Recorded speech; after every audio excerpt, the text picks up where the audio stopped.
ನಾಳೆ ಸದನದಲ್ಲಿ ಬಹುಮತ ಸಾಬೀತು ಮಾಡಲಿದ್ದಾರೆ ಸಿಎಂ ಕುಮಾರಸ್ವಾಮಿ. ವಿಶ್ವಾಸಮತ ಯಾಚನೆಯಿಂದ ದೂರ ಇರೋದಕ್ಕೆ ಬಿಜೆಪಿಯಲ್ಲಿ ಗಂಭೀರ ಚಿಂತನೆ ಕೂಡ ನಡೀತಾ ಇದೆ. ಸ್ಪೀಕರ್ ಚುನಾವಣೆಯ ಬಳಿಕ ಕಲಾಪದಿಂದ ಹೊರಹೋಗುವ ಬಗ್ಗೆ ಕೂಡ ಚರ್ಚೆ ನಡೀತಾ ಇದೆ. ವಿಶ್ವಾಸ ಮತಯಾಚನೆಯಿಂದ ದೂರ ಇರೋದಕ್ಕೆ ಬಿಜೆಪಿ ಗಂಭೀರ ಚಿಂತನೆಯನ್ನು ಕೂಡ ನಡೆಸ್ತಾ ಇದೆ. ಕಲಾಪದಿಂದ ಹೊರಹೋಗೋದಕ್ಕೆ ಅಂದ್ರೆ ಸ್ಪೀಕರ್ ಆಯ್ಕೆ ಆಗ್ತಾ ಇದ್ದಂತೆಯೇ ಕಲಾಪದಿಂದ ಹೊರಹೋಗುವ ಬಗ್ಗೆ ಚರ್ಚೆ ಕೂಡ ನಡೆದಿದೆ. ಇವತ್ತು ಸಂಜೆ ನಡೆಯುವಂತಹ ಶಾಸಕಾಂಗ ಸಭೆಯ ಬಳಿಕ ಅಂತಿಮ ತೀರ್ಮಾನ ಮಾಡುವಂತಹ ಸಾಧ್ಯತೆ ಇದೆ. ಸ್ಪೀಕರ್ ಸ್ಥಾನಕ್ಕೆ ನಾಮಪತ್ರ ಸಲ್ಲಿಸಿದ್ದಾರೆ. ಈ ಹಿನ್ನೆಲೆಯಲ್ಲಿ ಕಲಾಪದಲ್ಲಿ ಬಿಜೆಪಿ ಸದಸ್ಯರು ಭಾಗಿಯಾಗ್ತಾರೆ. ಆದರೆ ಸ್ಪೀಕರ್ ಆಯ್ಕೆ ಆಗ್ತಾ ಇದ್ದಂತೆಯೇ ಸದನದಿಂದ ಹೊರಹೋಗೋದಕ್ಕೆ ಚಿಂತನೆಯನ್ನ ಮಾಡಿದ್ದಾರೆ. ವಿಶ್ವಾಸ ಮತಯಾಚನೆ ಪ್ರಸ್ತಾಪ ಸದನದಲ್ಲಿ ಮುಂದಿಡ್ತಾ ಇದ್ದಂತೆ ಹೊರಹೋಗಲು ಚಿಂತಿಸಿದ್ದಾರೆ. ಹಿರಿಯ ನಾಯಕರ ಮಟ್ಟದಲ್ಲಿ ನಡೀತಾ ಇದೆ ಗಂಭೀರ ಚರ್ಚೆ. ಇವತ್ತು ಸಾಯಂಕಾಲ ಅಂತಿಮ ತೀರ್ಮಾನ ಆಗುತ್ತೆ. ಸಾಯಂಕಾಲ ಖಾಸಗಿ ಹೋಟೆಲ್ನಲ್ಲಿ ನಡೆಯುತ್ತೆ ಬಿಜೆಪಿ ಶಾಸಕಾಂಗ ಪಕ್ಷದ ಸಭೆ. ಮುಂದಿನ ಹೋರಾಟ ಪಕ್ಷದ ನಿಲುವಿನ ಕುರಿತು ಶಾಸಕಾಂಗ ಪಕ್ಷದ ಸಭೆಯಲ್ಲಿ ಚರ್ಚೆ ಆಗ್ತಾ ಇದೆ. ವಿಶ್ವಾಸ ಮತಯಾಚನೆಯಿಂದ ದೂರ ಇರೋದಕ್ಕೆ ಬಿಜೆಪಿಯಲ್ಲಿ ಗಂಭೀರ ಚಿಂತನೆ ನಡೀತಾ ಇದೆ. ಈ ಕುರಿತು ಮತ್ತಷ್ಟು ಡೀಟೇಲ್ಸ್ ಕೊಡ್ತಾರೆ ನಮ್ಮ ಪ್ರತಿನಿಧಿ ಆನಂದ್ ಬೈದಮನೆ ದೂರವಾಣಿ ಸಂಪರ್ಕದಲ್ಲಿದ್ದಾರೆ.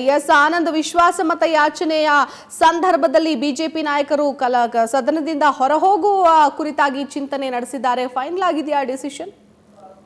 ಶಿಲ್ಪ, ನಾಳೆ ಸ್ಪೀಕರ್ ಚುನಾವಣೆ ನಡೀತಾ ಇರುವಂತಹ ಹಿನ್ನೆಲೆಯಲ್ಲಿ ಈಗಾಗಲೇ ಸ್ಪೀಕರ್ ಸ್ಥಾನಕ್ಕೆ ನಾಮಪತ್ರ ಸಲ್ಲಿಸಿರುವಂತ ಏನು ಸುರೇಶ್ ಕುಮಾರ್ ಮತ್ತು ಒಂದ್ ಕಡೆ ಆದ್ರೆ ಇನ್ನೊಂದು ಕಡೆ ರಮೇಶ್ ಕುಮಾರ್ ಅವರು ಕೂಡ ಈಗ ಜೆಡಿಎಸ್ ಮತ್ತು ಕಾಂಗ್ರೆಸ್ ಮೈತ್ರಿಕೂಟದ ಪರವಾಗಿ ಅವರು ಕೂಡ ಸ್ಪೀಕರ್ ಸ್ಥಾನಕ್ಕೆ ಏನು ನಾಮಪತ್ರವನ್ನು ಸಲ್ಲಿಸಿದ್ದಾರೆ. ಇಷ್ಟರ ಮಧ್ಯೆ ಸ್ಪೀಕರ್ ಚುನಾವಣೆಯ ಬಳಿಕ ವಿಶ್ವಾಸ ಮತ ಯಾಚನೆ ನಡೀತದೆ. 12:15ಕ್ಕೆ ಮೊದಲು ಸ್ಪೀಕರ್ ಚುನಾವಣೆ ಆಗುತ್ತೆ. ಅದರ ನಂತರದಲ್ಲಿ ವಿಶ್ವಾಸ ಮತ ಯಾಚನೆ ಆಗ್ತಿರುವಂತಹ ಸಂದರ್ಭದಲ್ಲಿ ಸದನದಲ್ಲಿ ಇರಬೇಕೇ ಬೇಡವನ್ನೋದ್ರ ಬಗ್ಗೆ ಗಂಭೀರವಾದ ಚರ್ಚೆ ಬಿಜೆಪಿ ಪಾಳದಲ್ಲಿ ನಡೀತಾ ಇದೆ. ಒಂದು ಮೂಲಗಳ ಪ್ರಕಾರ ಸ್ಪೀಕರ್ ಚುನಾವಣೆ ಆದ ಬಳಿಕ ಸದನದಿಂದ ಹೊರಗೆ ಹೋಗ್ಲಿಕ್ಕೆ ಈಗಾಗಲೇ ಬಿಜೆಪಿ ನಾಯಕರು ನಿರ್ಧಾರವನ್ನು ಮಾಡಿದ್ದಾರೆ. ಆದರೆ ಇವತ್ತು ಸಂಜೆ 6 ಗಂಟೆಗೆ ನಡೆಯುವಂತಹ ಬಿಜೆಪಿಯ ಶಾಸಕಾಂಗ ಸಭೆಯಲ್ಲಿ ಈ ಕುರಿತಾಗಿರುವಂತಹ ಅಂತಿಮ ನಿರ್ಧಾರಗಳನ್ನು ತೆಗೆದುಕೊಳ್ಳಲಾಗುತ್ತೆ.